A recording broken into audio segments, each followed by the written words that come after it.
করতে পারবেন, কিন্তু আমাদের তদন্তের কিন্তু ব্যাহত হবে। সো আপনারা যত শুরু থেকে আমাদের সহযোগিতা করছেন, আমরা এটা হাইড রাখলাম। অন্যদিকে যেটি অনেকেই প্রশ্ন উঠাচ্ছেন, হয়তো আমাকে প্রশ্ন করবেন, আমি উত্তর দিয়ে দিচ্ছি যে যাদেরকে আসলে যাদের উপর মানে অভিযোগ করা হচ্ছে, মনি যিনি পালিত ছেলে আবার ড্রাইভার, তারা কেন উপস্থিত নাই? এটির জন্য যদি বলি যে আমরা আদালতের আমরা হচ্ছে জাস্টিস, বা আমরা হচ্ছে এটি নিয়ে একটি সমন্বয় করছি। এখন আসামি যদি না আসে, নিশ্চয়ই আসামিরা কিন্তু জবাবদিহিতা করতে হবে। তো সেই ক্ষেত্রে আজকে তারা কেন আসেনি, কেন উপস্থিত হয়নি, সেটি আমাদের উপরে যারা আসলে দায়িত্ব দিয়েছেন তাদেরকে অবগত করব যে আমরা রিপোর্ট চেয়েছিলাম, রিপোর্ট পেয়েছি, কিন্তু যাদেরকে আসলে আমরা আসামি করেছি বা যাদের উপর আমাদের সন্দেহ রয়েছে, তারা আজকের আমাদের যে এজেন্ডা ছিল বা আমাদের যাচ্ছে কার্যক্রম ছিল, সেখানে তারা এসে উপস্থিত হয়নি। নিশ্চয় তারা এই বিষয়টি বিচার বিশ্লেষণ করে, আর আমরা যে আমাদের কাছে যে রিপোর্টটি আসছে, সেই রিপোর্টের প্রেক্ষিতে অবশ্যই সিনিয়র ভাইস প্রেসিডেন্ট মহোদয় সহ আমরা যারা দায়িত্ব নিয়ে কাজ করছি, কারণ অঞ্জনা আপা শুধু আমাদের না, আমরা আজকে আপনাদের কাছ থেকে গায়ে এড়িয়ে যেতে পারি, কিন্তু সারা দেশের কোটি কোটি চলচ্চিত্র প্রেমী, সারা দেশের মানুষ কিন্তু তাকিয়ে আছে আসলে কি হচ্ছে। সেটি অবশ্যই সাধারণ কোনো মানুষের কোনো বিষয় না। সেক্ষেত্রে আমরা কিন্তু এটি খুবই খুবই সচেতন থেকে, খুবই নিবিড়ভাবে এটি কিন্তু আমরা জাস্টিফাই করছি, এবং আমরা আমাদের পক্ষ থেকে আমরা যে ৫ জনের কমিটি আছি, ৫ জনের কমিটি আমাদেরকে যারা দায়িত্ব দিয়েছেন তাদেরকে অবগত করে আপনাদেরকে ফাইনাল রিপোর্টটি আমরা জানানোর চেষ্টা করব। সাহেব ভাই বলছিলেন যে আপনার তদন্ত কমিটি যারা তাদের হুমকি দেওয়া হচ্ছে, কারা বা কোন নাম্বার থেকে জানার সুযোগ হয়েছে কিনা? আচ্ছা, এই বিষয়ে আমি আমার যে অন্যতম সম্মানিত সদস্য বিপ্লব চন্দ্র ভাই, আপনি একটু বলেন তাকে ফোনগুলো বিষয়। আসসালামু আলাইকুম সাংবাদিক ভাইয়েরা, উপস্থিত আমাদের মুখপাত্র সহ আমরা 4 সদস্যের মধ্যে একজন অনুপস্থিত।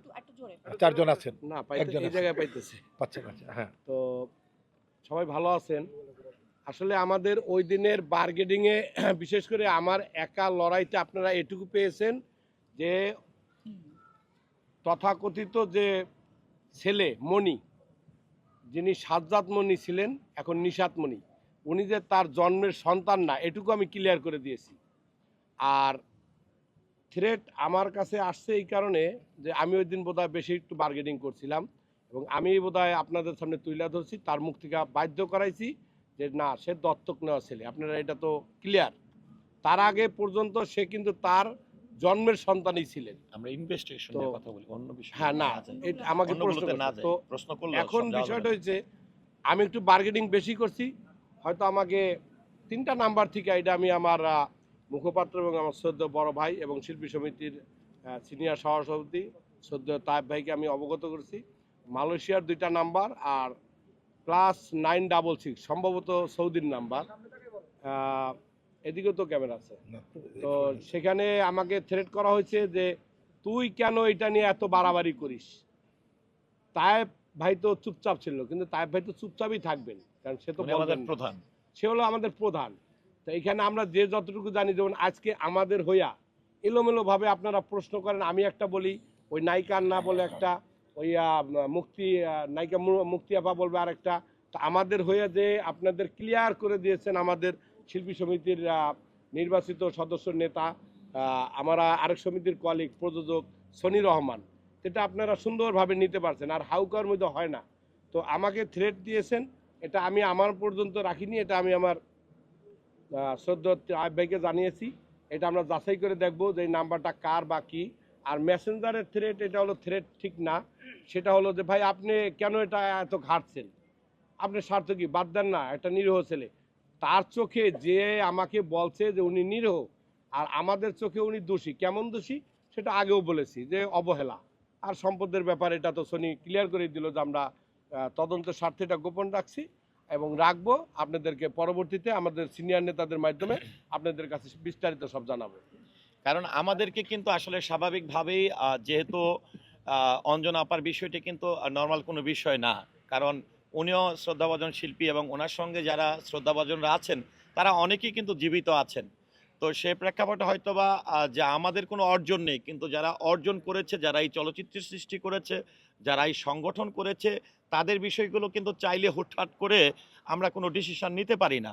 আর যেহেতু একদমই শুরু থেকে এবং আপনারা দেখেছেন যে এই মিলাদ মাহফিলে কিন্তু অনেকে উপস্থিত হয়েছেন, সেখানে আমাদের শ্রদ্ধাভাজন আলমগীর সাহেব থেকে শুরু করে কাঞ্চন সাহেব থেকে শুরু করে উজ্জ্বল সাহেব, আরও মুরব্বীরা যারা আছেন, শুধু ক্যামেরার সামনের মানুষ বলবো না, ক্যামেরার পিছনের অনেকেও আছেন, পরিচালক প্রযোজক থেকে শুরু করে আমরা অনেকের সঙ্গে চেষ্টা করছি সমন্বয় করে আসলে এটাকে কিভাবে সুষ্ঠু তদন্ত করা যায়। আর সবচেয়ে বড় যে বিষয়, পরিবারের বিষয়টা আবারও একটু ক্লিয়ার করছি, পরিবারের পক্ষ থেকে ওনার এখন যেটি হচ্ছে যে এটি পাবলিকলি অনেকে প্রশ্ন করছে বা কমেন্ট করছে ওনার মৃত্যু নিয়ে, কিন্তু পরিবার থেকে কিন্তু বলা হচ্ছে স্থাবর অস্থাবর নিয়ে।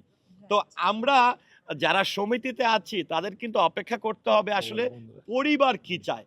এখন আমি তো আমার আসলে আমি ব্যক্তিগতভাবে তো অভিযোগ করতে পারি না বা ব্যক্তিগতভাবে আইনি কোনো পদক্ষেপ নিতে পারি না,